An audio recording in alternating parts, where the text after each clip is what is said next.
예수님께서 광야에서 시험을 받으신 후에 돌아와서 본격적으로 복음을 전파하시기 시작하였습니다. 자, 그런데 예수님께서 이 광야에서 돌아와서 복음을 전파하는 것에 제일 먼저 소리를 내셨던 것이 있습니다. 무엇입니까? 바로 회개하라 했습니다.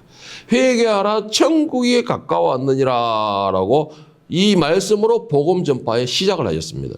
마태복음 4장 17절에 보면은 이때부터 예수께서 비로소 전파하여 이르시되 회개하라, 천국이 가까웠느니라 하시더라 했어요. 복음 사역을 시작하면서 사람들에게 이미지를 좋게 심어줘야 되는데 예수님께서는 그런 것도 없이 첫 마디가 대놔놓고 회개하라, 그것부터 전파를 하신 것이에요. 오늘 현대 목사님들에게 이 개척을 하고 난 뒤에 제일 처음에 사람들 모였을 때 회개하라, 천국이 가까웠니라 라고 설교를 한다면 아마 첫날부터 시작해서 그 교회에 남아있는 성도가 아무도 없을 것이라 라는 생각을 제 경험으로 바탕을 봤을 때 아마 생각이 됩니다. 그렇게. 오늘날에 사람들은 회개하라는 말을 정말 싫어합니다. 교회 나오면서도 정말 싫어하는데 이 회개하라는 말씀이 여러분에게는 생명이 된다는 것을 깨달아야 됩니다. 회개 없는 역사가 있을 수가 없다는 것이죠. 회개 없는 새 생명도 있을 수가 없습니다. 그래서 예수님께서는 첫 설교가 회개하라라는 말씀으로서 말씀을 시작을 했습니다. 자, 그러면은 이 회개하라라는 말씀의 이 원어의 뜻이 뭐냐면은 이 원어의 뜻을 해석해 보면은 그 마음을 바꾸다, 뭐 후회하다, 뉘우치다, 진심으로 혐오스러운 과거의 죄를 고치다, 이런 말이 가다 있습니다. 진심으로 혐오스러운 과거의 죄를 고치다. 한마디로 말해서 뭐냐? 과거의 삶을 싸그리 다 없애버리고 새로운 삶으로 내가 전환되었다, 이 말을 의미하고 있는 것입니다, 이게. 자, 이 말은 무슨 말이냐면은 예수님 만나기 전의 삶, 예수님 만나기 전의 삶은 모두가 죄악의 삶이었죠. 멸망의 삶이었고 심판의 삶이었습니다. 자, 그 삶을 모두 심판에 다 없애버리고 넘겨버리고 이제 예수님을 만나고 난 뒤에 새로운 삶을 받았으니까 새로운 삶으로 돌이키는 삶이다, 이 말이에요. 회개라는 뜻은. 자, 그 말이 무슨 말? 다시 말해서 이 말은 복음을 영접하였으면, 예수라는 새 생명을 얻었으면, 그리고 그와 함께 천국이라는 새 땅을 얻게 되었다면 거기에 맞는 삶을 살아야 된다, 이 말인 것이죠. 이 말인 것입니다. 자, 그런데 회개라는 의미가 요즘에는 참 이게 좀 이상하게 흘러갔어요. 이게 무슨 무한리필이라 되는 것처럼 계속해서 반복적인 이 습관적인 회개가 이루어지고 있다는 것입니다. 사도행전 2장 37절에 41절에 보면은 여러분 회개의 가장 모범적인 답안이 나옵니다. 이게 모범적인 답안이 나와요. 자, 사도행전 2장 30절 41절에 보면 그들이 이 말을 듣고 마음에 찔려 베드로와 다른 사도들에게 물어 이르되 형제들아 우리가 어찌할꼬 하거늘 베드로가 이르되 너희가 회개하여 각각 예수 그리스도의 이름으로 세례를 받고 죄사함을 받아라. 그리하면 성령의 선물을 받으리니 이 약속은 너희와 너희 자녀와 모든 먼데 사람 곧 우리 주 하나님이 얼마든지 부르시는 자들에게 하신 것이라 하고 또 여러 말로 확정하여 권하여 이르되 너희가 이 패역한 세대에서 구원을 받으라 하니 그 말을 받은 사람들은 세례를 받으며 이날에 신도의 수가 3,000이나 더하더라. 자, 이 말을 듣고 이 말이라는 것은 베드로의 그 설교를 들었다는 것이에요. 하나님의 말씀을 들었다는 거예요. 예수 그리스도에 대한 복음을 들었다는 것입니다. 이 복음을 들었던 사람이 마음에 찔려서 회개의 역사가 일어났다는 것이에요. 그 회개의 역사가 일어나니까는 베드로가 우리가 이제 어떻게 하면 좋을까? 이 내가 죄인인데 어떻게 하면 좋을까라고 베드로에게 물었을 때에 그들에게 과거의 삶을 청산을 싹 하고 이제 새 생명을 얻은 사람으로서 거듭나는 삶을 살아라고 지금 말을 하고 있는 것입니다. 그랬더니만은 어떻게 됐냐? 많은 사람들이 베드로의 말과 같이 복음을 받아서 영접하고서 세례를 받고 과거의 삶을 그 세례와 함께 싸그리 죽어버리고 새로운 삶으로서 거듭나는 역사, 성령의 인도하심을 받는 역사가 일어났다라는 것이에요. 일어났다라는 것입니다. 회개하는 사람의 모습은 과거와 현재와는 완전히 바뀐 삶이 되어야 되는 것입니다. 이게 대표적인 삶이라는 것이죠. 그런데 오늘날 많은 사람들이 회개합니다 말은 하면서 자신의 과거에 대한 뉘우침이 없어요. 뉘우침이 없습니다. 여러분, 우리가 회개한다는 것이 뭘 의미하는지 아십니까? 이 세상에 있는 모든 생명들은 심판 앞에 놓이게 되어 있습니다. 이거는 창세기 때부터 예언된 예언들이에요. 모든 생명들은 심판 앞에 되어 있는 거예요. 그런데 우리가 회개한다라는 의미는 심판관 앞에 섰던 우리가 하나님 앞에, 심판관이신 하나님 앞에 판결을 받아야 된다라는 것이고, 그 판결은 이 생명에 있는 모든 생명들은 판결은 멸망, 죽음이다라는 판결이 내려진 상태라는 것이에요. 그 증거가 뭐예요? 창세기 보면은 하나님께서 아담에게 하는 말, 너는 헐기니 헐거로 돌아갈지니라. 이게 이미 판결이 난 것입니다. 판결이 난 것이에요. 그러니까는 모든 생명들은 심판관 앞에 있을 때는 판결을 받게 돼요. 뭐예요? 너는 죽었다. 이제 죄의 대가는 죽음이다라고 판결이 난 것입니다. 그런데 회개의 이 의미가 뭐냐? 내가 너는 죽었다라는 판결을 받은 것을, 나는 받은 것을 내가 죽어야 되는데 나를 대신해서 예수님이 죽었다 이 말이에요. 그 예수님께서 죽음의 심판의 판결을 받았다 이 말이에요. 누구래서? 나를 대신해서. 그러니까는 내가 죽어야 되는데 그 죽음에 대한 판결을 예수님이 받았다라는 것입니다. 그리고는 그 판결대로 예수님은 죽었는 것입니다. 죽은 것이에요. 그러면 결국은 뭐예요? 나도 죽은 것입니다. 거기서. 그 회개의 의미는 바로 그런 의미를 가지고 있어요. 그런데 회개를 우리는 너무나 단순한 의미로 생각해요. 그냥 와서 주여 내가 일주일 동안에 알고 지은지 모르고 지은지 실수는 나 정말 나도 처음에 그 모를 때는 정말 그걸 모를 때는 장로님들이 알고 지은지 모르고 이제 와 수준 있다. 와 수준 있다. 이거 알고 지은지 모르는지 와 저런 말이 어디서 나올까 하고 참 정말 와 그런 생각을 했었어요. 그런데 하나님의 말씀을 알고 나니까 알고 지은지 모르고 지은지 이게 정말 엄청난 말장난이더라고 이게. 이게 말장난이에요. 알고 지은지 모르는 제가. 이게 있을 수가 없는 거예요 이게. 근데 그 당시로서는 장로님들의 주야 우리가 정말 경건한 뭐 얼마나 착한 우리가 알고 지은지 모르고 지은지 해서 모두 용서하여 주시옵시고 역시 사람을 알아야 되는가 봐요. 그래서 알아야 되는가 봐요. 그런데 이 회개의 의미는 우리의 모든 죄를 이미 예수님이 판결을 받았다라는 것이에요. 받았다는 것입니다. 그리고 내가 죽어야 되는데 내가 죽은 대신에 예수님이 죽으셨다는 것이에요. 그러면 우리는 죽은 것인데 이제부터 해서 우리의 삶은 다른 삶이 됩니다. 다른 삶. 그런데 문제는 뭐냐? 이 회개가 너무 습관적이 되어버려요. 제가 지금 계속 말씀을 강조하고 있는데 이 습관이라는 거 이거 정말 너무나 중요합니다. 이거 여러분 마음에 안 새기면요. 여러분의 회개는 아까 말한 것처럼 알고 지언제 모르고 지언제 이런 기도가 돼버려요. 이런 기도가 이게 이런 기도가 돼버려요. 그 말은 헛된 기도가 된다는 것이에요. 헛된 기도. 그래 헛된 기도하면 여러분들의 죄는 하다못해 티끌만한 죄 제가 사랑이 몽둥이 때리는 거 이런 죄 다 짊어지고 가는 겁니다. 이걸 짊어지고 가는 거예요. 이거 얼마나 참 미련한 짓입니까? 제가 잘 아는 말 있죠. 우리가 새 생명을 하고 영원한 생나라에 들어가지 못한다면 이 시간에 여기 있는 여러분들 정말 불쌍한 사람들이에요. 그렇잖아요. 아까 보니 피곤해가 다들 엎어져가 있더만어. 잠이 와가지고 커피도 홀짝홀짝 마셔가면서 가더만어. 왜 이런 미련한 짓을 합니까? 여기서 은혜를 못 준다면 그렇잖아요. 그러니까는 정말 여러분들 이게 새로운 삶으로서의 새 생명을 얻지 못하면 이 자리에 있는 우리가 제일 불쌍한 거예요. 제일 불쌍한 겁니다. 제일 안타까운 것이에요. 여러분 정말 안타까운 게 뭐냐면 바로 회개가 너무 단순하게 생각해요. 우리는 회개를 너무 단순하게 생각합니다. 그냥 단순히 교회에 나가서 주님 내가 잘못했습니다. 용서해 주시옵소서.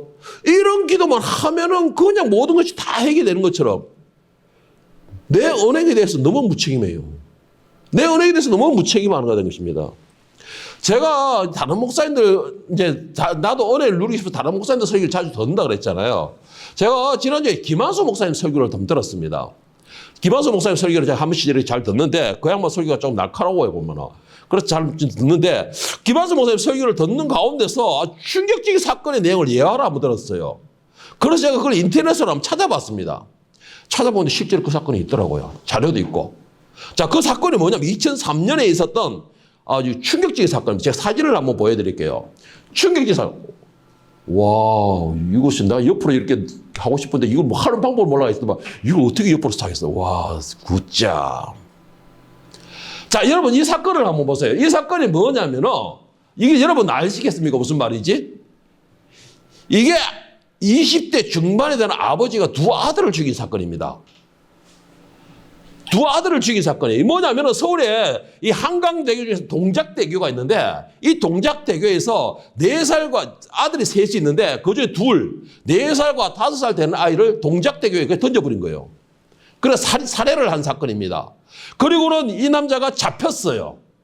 잡혀서 현장 점검을 하는 장면입니다, 이게. 현장 점검을 하는 장면이에요. 자, 그런데 이 현장 점검을 하면서 기자들이 몰려가지고 그 당시에는 온 나라가 들썩할 정도로 이제 대형 사건이었다고 그러더라고요, 이게. 2003년도의 사건인데. 자, 그런데 기독교에서는 발칵 뒤집히는 사건이 되었습니다, 이게. 교회에서는. 발칵 뒤집히는 사건이 되는데 왜 그랬느냐. 자, 이 기자들이 몰려서 이 사람에게 인터뷰하는 장면이 나옵니다. 자, 인터뷰장 다음 사진 한번 줘보세요.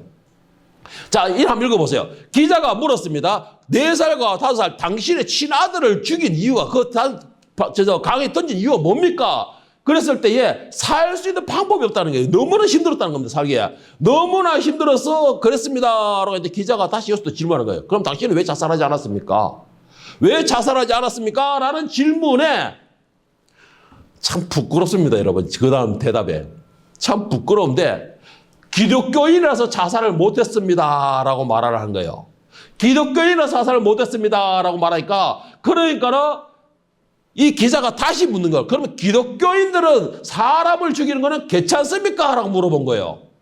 이거를 인터뷰 여기에서는 이렇게 나왔는데 다른 기자님에서는 아니 자살하면 지옥 가고 그 살인하면 지옥 안 갑니까? 라고 질문한 거예요. 그랬더니만은 질문한 대답한 것이 뭐냐?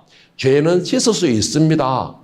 그리고 그 다른 데에서는 회개하면 용서받습니다. 이렇게 인터뷰 대답을 한 것입니다, 이게. 이렇게 인터뷰를 한 거예요. 그러니까는 온 나라가 발칵 뒤집힌 거는 아빠가 돼서 자기 아들을 둘을 한강에 던졌다는 것이 발칵 뒤집혔고 교계에서 발칵 뒤집힌 이유는 기독교인이기 때문에 자살하지 못합니다라는 말에 발칵 뒤집힌 데다가 거기에다가 그 밑에는 살인하는 거는 괜찮습니까? 라고 말하니 교회 가서 회개하면 됩니다라는 말인 것이에요. 그래서 교회에서 발칵 뒤집힌 겁니다. 발칵 뒤집힌 것이에요. 자신이 살인한 것에 대해서는 회개하면 용서해 주신다. 여러분 생각은 어떻습니까? 어떻게 생각합니까, 이걸? 이 기가 안 차서 말이 안 나오는데 저는 이 말씀을 듣는 순간에 야, 이거를 어떻게 해석해야 될까라는 생각에 이 원인이 왜 이 사람한테서 이 말이 나왔을까라는 생각에 머리가 아주 복잡해지더라고요, 이게. 만약 이 사람 말 것처럼 무조건 회개만 하면 다 용서받는다. 이 사람이 이런 말을 할 때는 최소한 말씀의 기본은 안다는 뜻이거든요. 말씀의 기본은 안다는 뜻이에요. 이 사람 말대로 무조건 교회나 회개만 하면 교회 나가서 회개하면 용서는 해준다? 그러니까 갑자기 다른 생각이 드는 겁니다. 무슨 생각이냐? 이 사람 말처럼 내가 말해, 와, 우리 예수님 정말 너무 불쌍한 신이다. 우리 예수님 정말 너무 불쌍한 신이다라는 생각이 들더라고요. 아니, 이 사람은 이게 지금 이렇게 자식을 둘이나 물에 던져가 죽일 정도면 그것이 죄라는 걸 알았다는 것이에요. 죄라는 걸 알았다는 거예요. 알면서도 내가 살기 힘드니까는 그 아이를 죽이겠다는 것입니다. 그리고는 하는 말이 뭐예요? 교회 나와서 회개하면 용서해 준다. 무슨 용서와 회개가 무한리필이라는 것이? 무한리필 되는 겁니까? 없으면 채워지고 없으면 채워지고 하는 것이 이 예수님의 피해예요. 오늘 본문 히브리서 10장 26절 29절 말씀을 다시 한번 보세요. 우리가 진리를 아는 지식을 받은 후 짐짓 죄를 범한 적 다시 용서하는 제사가 없고 오직 무서운 마음으로 심판을 기다리는 것과 대적하는 자를 태울 맹렬한 불만이 있으리라. 모세의 법을 폐한 자도 두세 정인으로 말미암아 불쌍히 여김을 받지 못하고 죽었거늘 하물며 하나님의 아들을 짓밟고 자기를 거룩하게 한 언약의 피를 부정한 것을 여기고 은혜의 성령을 욕되게 하는 자가 당연히 받을 형벌을 얼마나 더 무겁겠느냐 너희는 생각하라 했어요. 요거 이전에 1절에 4절 말씀에 보면 뭐가 나오냐면 구약의 제사법에 나옵니다. 구약의 제사법에 나와요. 정말로 구약에서는 내가 죄를 사하기 위해서는 내 그 한 죄에 대해서 내가 말을 예를 들어서 우리 가다가 우리 지연이를 막둥이를 한 대 탁 쥐박았어. 이게 죄가 되면은 요 죄에 대해서는 짐승을 잡아가지고 회개하면 그 죄에 대해서는 사함을 받는 거예요. 구약에서는 그렇게 제사를 지내고 죄 용서를 받았다는 것이죠. 모든 죄가 사함을 받는 게 그 죄에 대해서 사함을 받는 것입니다. 자, 그렇게 하다 보니까는 이 죄가 계속해서 습관적이 되어버리는 것이에요. 습관적이 되어버린 거예요. 지성이 이 제사를 대해서. 그래서 이 히브리서 1장의 4절에 보면은 이제는 짐승의 제사, 구약에서 말하는 짐승의 제사를 하나님이 더 이상 기뻐하지 않는다. 너희가 습관적으로 그냥 무한 리필되는 것처럼 막 그냥 당연한 것처럼 하는 그 제사 이제는 받지 않는다. 다윗도 시편에 말하기를 뭐라 했습니까? 하나님께서 이 짐승의 피를 즐겨 하시고 짐승의 기름을 즐겨 하시면 내가 얼마든지 드리겠는데 하나님은 그걸 기뻐하지 않으신다라고 말해요. 뭐냐면 습관적인 것입니다. 이 회개가 습관적이 되어버린 거죠. 그런데 중요한 거는 이 구약에서 드려진 짐승의 제사가 뭐냐면 바로 피의 제사입니다. 피의 제사예요. 생명에는 생명으로서만 갚을 수가 있다라는 것이 하나님의 법입니다. 다시 말해서 우리의 죄의 대가는 생명을 내놔야 돼요. 그 생명을 내놓으면 내 생명을 살리기 위해서는 다른 생명을 대신 죽인다는 거죠. 그래서 구약에는 짐승의 제사를 드렸던 것입니다. 그런데 이게 신약에도 이어지고 있어요. 신약에도 이어지고 있어요. 예수님께서 오셨다 해서 우리가 우리는 회개하면 된다 이게 아니에요. 신약에서도 우리 죄에 대한 대가는 생명으로만 가능하다는 것이에요. 이게 로마서부터 계속 흘러나오는 말씀이 그거예요. 그런데 지금 우리는 왜 입으로만 회개를 하느냐? 예수님께서 이미 그 생명으로 대가를 지불하셨다는 것입니다. 지불하셨다는 것이에요. 그렇기 때문에 오늘날에 와가지고 우리는 말로 그냥 와서 하나님 앞에 진심으로 통회하는 심령으로 회개하는 자에게 하나님께서 인정을 해 주시는 것이에요. 그 피의 대가 생명이 없어진 것이 아니에요. 지금도 내 죄를 위한 생명의 이 희생은 지금도 이루어지고 있는 겁니다. 그 피의 흘림은 지금도 이루어지고 있다라는 것이에요. 그런데 오늘날 우리는 생각하기를 그냥 회개만 하면은 한 번으로 끝난 걸로 생각하고 있어요. 그래서 그것에 대해서 반복해가지고 나와가 습관적으로 주님 내가 또 한 번 해야 되겠네. 장로님들하는 것처럼 주여 내가 알고지 언제 모르고지 언제 혹시나 내가 실수한 죄 내가 알고는 있지만 모르는 척하는 모든 죄 이렇게 기도하는 거예요. 지금도 그냥 한심하다서 이리 쳐다보지 마시고 실제로 그렇게 하고 있습니다. 지금도 그렇게 하고 있는 거예요. 아니 무슨 이 회개만 하면 다 되는 뭐라고 합니까? 방패로처럼 아주 무기로 생각하고 다니는데 어떻게 잘못 보면은 이 오늘날 보면 국회의원들이 불체포 특권처럼 느끼고 있어요. 불체포 특권이라는 게 난 뭔지 몰랐어요. 이 말을 참 고급스럽게 이렇게 해석할 수 있는 방법 없을까라고 조사를 하다 보니까 국회의원들 불체포 특권이 있더라고요. 국회의원들은 체포 못한다는 것이에요. 우리가 회개라는 것이 무슨 회개만 하면은 그냥 무조건 다 살아나는 특권인 것처럼 생각하는 거 있는 겁니다. 아니에요, 여러분. 이거 아니에요. 이거 잘못 생각하면은요, 나는 회개했는데요, 하나님. 나는 여기서 분명히 기도했는데요, 라고 하면서도 그 죄 때문에 지옥으로 가는 겁니다. 그 죄 때문에 지옥 가는 것이에요. 여러분, 얼마 전에 우리가 정말 지역의 판사 있죠? 지역의 판사 전에 한번 제가 예를 들었는데, 이 기업의 사장이 예수 믿는 식으로 노조위원장을 죽여놔놓고는 교회 가가지고 거룩한 건지 내가 용서하여 주십시오. 아주 얼굴이 잘생겼어. 나보다 잘생겼어. 그 사람이에요. 네? 배우로서는 잘생겼다고 했다가 용서해 주시옵소서. 거룩하게 태 돌아서가 나와가지고 바로 혈기 죄와 손잡는 모습이 나옵니다.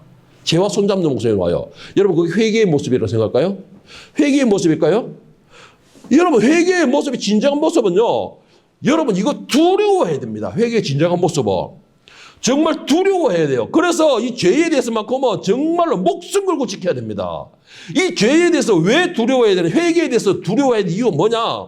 26절, 29절 말씀을 현대인 성경으로 보면 현대인 성경이 이렇게 읽고 있습니다. 여러분 이걸 들어보면 우리가 회개하는 것이 왜 두려운 모습인가 하는 걸 알 수가 있는데 만일 우리가 진리를 알고 난 후에도 고의적으로 죄를 짓는다면 그것을 속죄하는 제사는 없고 두려운 마음으로 심판을 기다리는 것과 하나님을 대적하는 원수들을 소멸할 무서운 불만이 있을 것입니다. 모세의 법을 어긴 사람도 두세 장인만 있으면 동정의 여지없이 사형을 받았는데 하물며 하나님의 아들을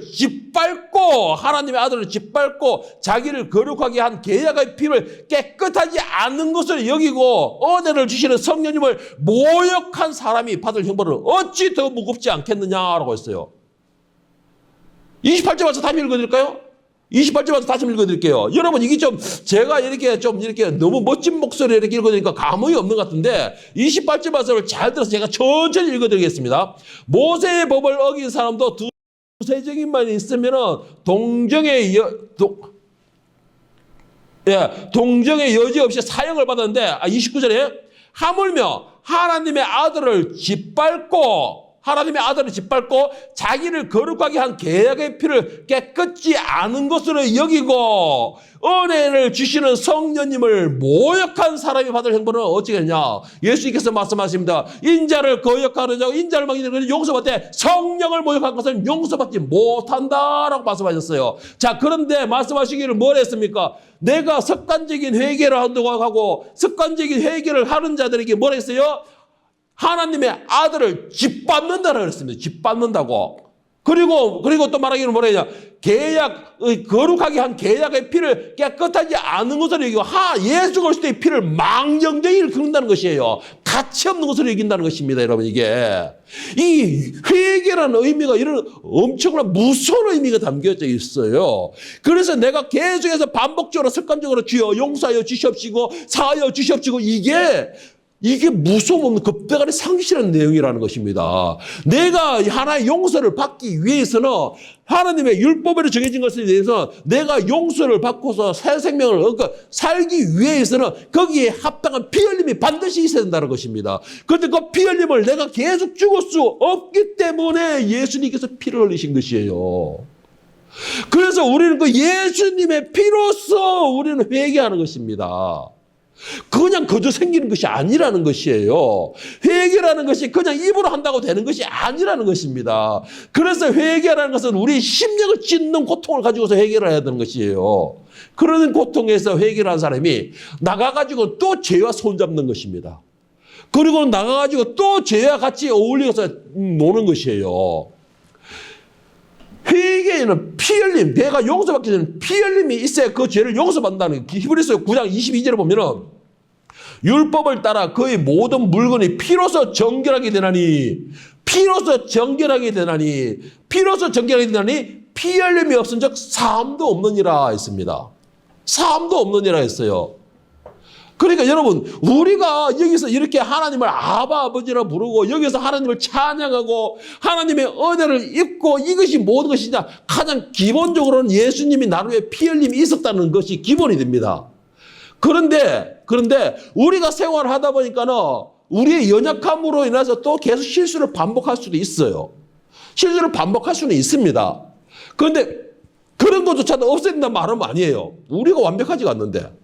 우리가 완벽하지가 않는데 어떻게 그런 일이 없을 수 있겠어요. 그런데 오늘 아까 말했던 그 아버지처럼 회개하면 용서해 주세요 하고 내가 죄를 짓는 것이에요.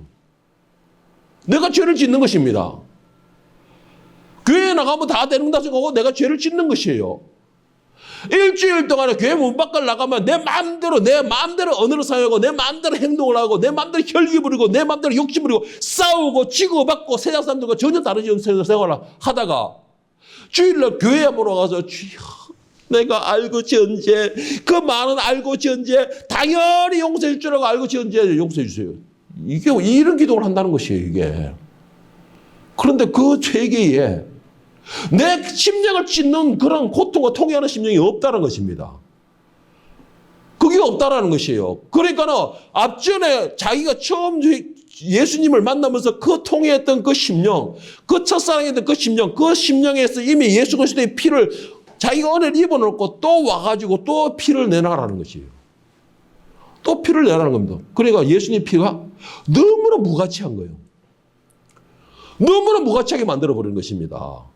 그리고 생명에는 생명이다 그랬기 때문에 예수님의 그 생명을 너무나 하찮게 만들어버리는 것이에요. 이 회개의 의미가 그런 의미가 담겨 있습니다. 내가 실수를 하거든 그거는 예수님이 우리의 연약함을 예수님이 아십니다. 마음은 온전한데 육신이 연약하구나라고 예수님께서 이미 아셨다는 것이죠. 그러면은 우리가 일단 또 우리가 이 공중권세를 잡는 건 사탄이라는 것도 아신다는 것이에요. 그리고 지금 우리의 전쟁은 육신의 전쟁보다 영적 전쟁이 더 치열하다는 것도 하나님이 아십니다. 모든 걸 알고 계세요. 그리고 그 전쟁에서 100% 내가 승리할 수 없다는 것도 알고 계십니다.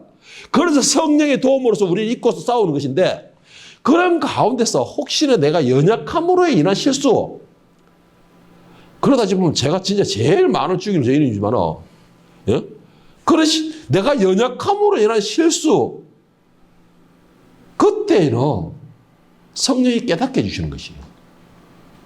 성령이 깨닫게 해주시는 겁니다. 내 속에 있는 죄가 성령을 괴롭게 하기 때문에 나 이것 때문에 괴로워하고 깨닫게 해주는 거예요. 그때는 깨닫고 그때 회개하는 것이에요. 그때에. 그런데 우리 안에 성령이 계시면 너 이거 죄야. 아니야. 잘못된 거야. 너가 이거 참아야 돼. 인내해야 돼. 하는데도 내가 왜 참어? 내가 왜? 그때는 이름이 나오죠. 내가 하나님의 딸인데 내가 하나님의 딸인데 내가 왜 참아? 저런 것들한테. 이거는 여러 가지 죄를 반복해요. 첫째는 예수 그리스도의 처음 피를 망려되는 것이고 예수님의 생명을 헛되게 만드는 것이고 또 중요한 거 성령님을 망려되는 그런 것이에요. 성령님을 망려되는 것입니다. 성령을 모욕하는 행위라는 것이에요. 성령 없음을 무시했기 때문에. 내가 왜 이런 거를 용서받지 못하는 거. 이거를 다시 회개하고 용서해달라. 그거는 아까 계속 말한 거죠. 히브리서 9장에 말한 것처럼 예수의 생명과 그의 피와 성령과 하나님의 사랑까지 모든 걸 까그리게 하찮게 만들어버린 것입니다. 여러분 이게 그래서 내가 말하고 싶은 그거예요. 회개 당연히 해야죠. 당연히 해야죠. 내가 회개하지 않고 죄를 쌓아놓으면 제일 좋아하는 건 사탄이에요. 사탄이 좋아한다는 건 결국 내 안에 있는 성령께서 떠나버린다는 것입니다. 그렇기 때문에 회개 당연히 해야죠. 그런데 회개가 마치 음식점에 가서 밑반찬 리필 받듯이 그냥 습관적으로 당연히 받아지는 게 아니라는 것입니다. 그 회개를 하시다면요, 그 회개에 대한 두려움이 있어야 돼요. 고통이 따라가 있다는 것입니다. 내가 나 같은 한 생명을 살리기 위해서 예수님이 생명을 대신 대가로 지불했다는 것이죠. 그리고 내가 죄를 지을 때마다 그 예수님의 생명의 피로서 내가 은혜를 입고 있는 것입니다. 그런데 우리는 왜 그 죄에 대한 대가, 그 용서에 대한 대가를 너무나 쉽게 생각하죠? 너무나 쉽게 생각하는 것입니다. 물론 이렇게 말하고 있는 데에는 문제가 가장 기본적인 오늘날 많은 목사들이 문제가 생겼습니다. 목사들이 먼저 말하기를 이 회개와 용서에 대해서 기본부터 잘 가르치고 이 회개하는 것에 대해서 얼마나 두려운 것인가를 잘 생각하고 가르쳐야 되는데 무조건 회개하면 용서해 주십니다. 하니까 예수님 피는 그 개천에 흘러가는 생물과 같습니다. 이 말과 똑같은 거예요. 그게. 그런 말이에요. 예수님의 생명은 무한리필로 계속 반복되게 살아납니다. 신이기 때문에. 이런 말과 똑같은 것입니다. 여러분 회개 꼭 해야죠. 용서 받아야죠. 용서 받지 못하면 천국 갈 수 없는데 회개와 용서를 받아야 돼요. 그런데 여러분 두려운 마음으로 하십시오. 두려운 마음을 가져야 내 행동에 대한 책임을 가지는 것이죠. 두려운 마음을 가져야지 내가 이 실수를 한 번 함으로써 이 결과로 예수님이 어떤 결과를 낳는가를 깨닫게 되죠. 응? 그래야지만이 내가 회개할 때는 정말 눈물, 콧물, 이 침까지 흘러가면서 가면서 이렇게 할 수 있는 것이 바로 회개예요. 그게. 예? 그게 바로 회개예요. 그게 바로 회개예요. 그리고 그런 회개가 예수님의 피를 정말 고귀한 피로 만드는 것입니다. 그게. 나는 저 장면을 딱 보는데 우라가 막 치미는 거예요. 그냥 진짜 우라가 막 치미는 거예요. 아니 예수님의 피를 왜 이렇게 진짜 식당에서 반찬 리필 받으시 무한 리필 찍는다고 이렇게 생각하고 있는지 너무나 화가 나더라고요. 내가지고 나는 이런 사람들 보면 제일 먼저 생각하는 사람이 누구냐? 저 담임 목사 누구고 내가지고 그거 제일 궁금해요. 진짜 그게 제일 궁금하더라고 저는. 그래서 여러분들이 밖에 나가서 행동 잘못하면 여러분이 담임 목사를 욕먹이는 건 똑같아요. 도무지 담임 목사가 어떻게 교육시키길래 저런 놈이 나오노 하고 저는 그런 생각 합니다, 제가. 제가 전에 그랬잖아요. 저 진대원에서 최진실이가 그때 자살할 때 했으니까. 최진실의 자살이 뭐 어떤 문제냐? 뭐 이렇게 저렇게 얘기하는데 나는 제일 문제는 다른 목사가 죄다 있겠어요, 내가. 지 양을 어떻게 돌봤길래 지 양이 저렇게 고통 속에서 이 스스로 목숨을 걸어 생각하는 것도 몰랐느냐. 그 이러면 머리 숫자만 채 올라가고 머리 숫자만 불리니까 그런 것도 모르지 않느냐. 여러분, 죄 정말 두려워하십시오. 죄도 두려워하고 회개도 두려워하십시오. 여러분이 무엇인데 예수님을 그렇게 여러분 마음대로 십자가에 못 박았다 뽑았다 이렇게 합니까? 예? 여러분이 무언데 예수님을 갖다 옆구리에 창을 찔렀다가 뽑았다 이렇게 하냐는 것이에요. 무언데 여러분들이. 우리의 가치는요, 하나님 앞에 올 때는 저 티끌 먼지만한 가치밖에 되지 않아요. 그 먼지밖에 되지 않는, 티끌밖에 되지 않는 우리를 위해서 가장 고귀한 그 독생자의 아들을 희생을 시켰는데, 우리는 그 가치를 왜 그렇게 너무나 쉽게 생각하는 것입니까? 히브리서 6장 4절 6절에 보면 회개와 용서에 대해서 분명히 말씀하십니다. 한 번 빛을 받고 하늘의 언사를 맛보고 성령에 참여한 바가 되고 하늘의 선한 말씀과 내세의 능력을 맛보고도 타락한 자들은 다시 새롭게 하여 회개할 수 없나니 이는 그들이 하나님의 아들을 다시 십자가에 못 박아 드러내놓고 욕되게 함이라 했습니다. 지금까지 계속 말하면 그거잖아요. 계속 말하면 그거잖아요. 우리가 한 번 은혜를 받고 은혜를 입고서 이제는 거룩한 백성입니다라고 자랑을 여기까지 해놓고 또 가서 죄를 짓고 또 가서 막 내 마음대로 살고 나와가지고 또 회개한다? 예수님을 두고 십자가에 못 박는 거라 하잖아요, 이게. 그런 일은 있을 수도 없고, 가장 중요한 거, 그 따위로 회개는 용서받지도 못한다라고 말하고 있습니다, 지금. 용서받지도 못한다라고 문제하고 있어요. 응? 아까 그 아버지를 보세요. 아무리 살기 어렵고 힘들다 하더라도 자기 새끼입니다. 그리고 또 자살하면은 용서받지 자살하는 것은 자살하는 건 용서받지 못하는데 살인하는 거는 교회 가서 회개하면 용서받는다. 참, 그 목사님 눈이 대단한 것 같아요. 능력이 좋은 것 같아요. 저는 능력이 없어가지고, 그럼 무서워가지고 저는 성경대로밖에 말씀 못 드립니다. 진짜 저는 무서워서 그렇게 말을 못 해요. 여러분, 내가 한 번의 용서를 받기 위해서는요, 예수님께서 나를 위해서 한 번 죽으셔야 됩니다. 내가 한 번 용서받기 위해서는요, 내 생명을 위해서 예수님이 생명을 다시 줘야 된다는 것이죠. 안 무섭습니까, 여러분? 이거 안 무서우세요? 그리고 용서를 받아놓고 이번은 회개했다고 그러면서 밖에 나가서 다시 죄와 사단과 같이 쎄쎄쎄 하면서 친구하고. 요한일서 3장 5절 9절에 보면은 그가 우리 죄를 없애려고 나타나신 것을 너희가 아나니 그에게는 죄가 없느니라. 그 안에 거하는 자마다 범죄하지 아니하나니 범죄하는 자마다 그를 보지도 못하였고 그를 알지도 못하였느니라.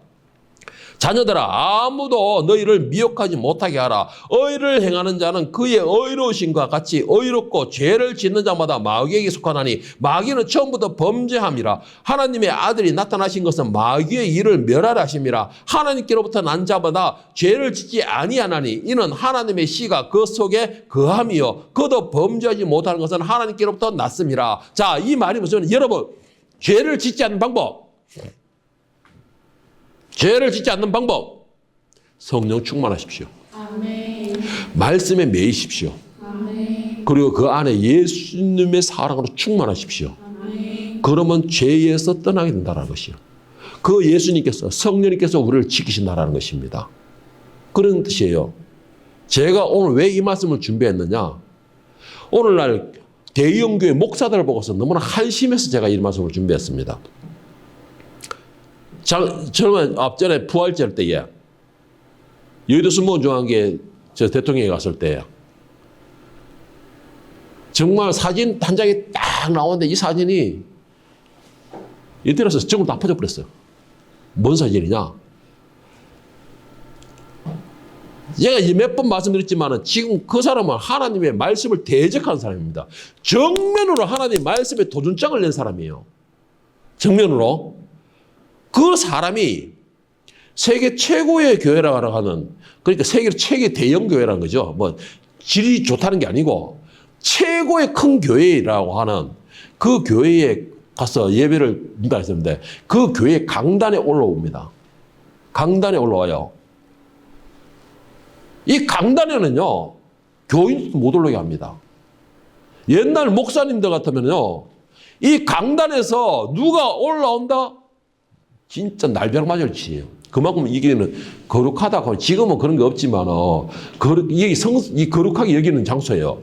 그런데 말씀을 대적하는, 지금 저는 그런 말, 적그리스도라고 말하고 싶은데, 그 사람이 강단에 올라왔어요. 그런데 거기에 대해서 머리를 90도로 조아립니다. 머리를 90도로 조아려요. 그런데 웃기도 않는 게, 거기에서 내가 내니까 하는 또 다른 목사들 와가지고 거기서 또 머리를 90도로 조아립니다. 그리고 더 중요한 게 뭐냐니까, 그 대통령이 쓴다고 해서 박수 안 친다고 기명해가지고 나무라 갖고 그랬답니다, 그게.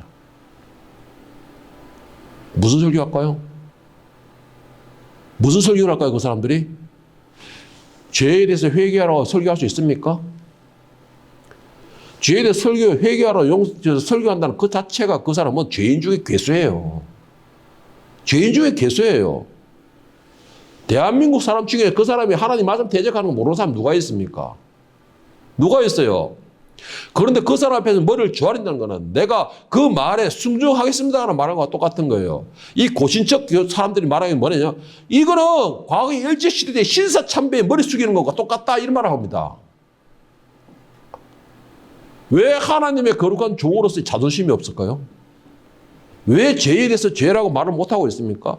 그러놓고는 나중에 하나님 앞에 뭐라고 할 거죠? 기도할 때 주여 용서하여 주시옵소서. 나도 힘에 눌렸습니다. 권력에 눌렸습니다. 이렇게 말할까요?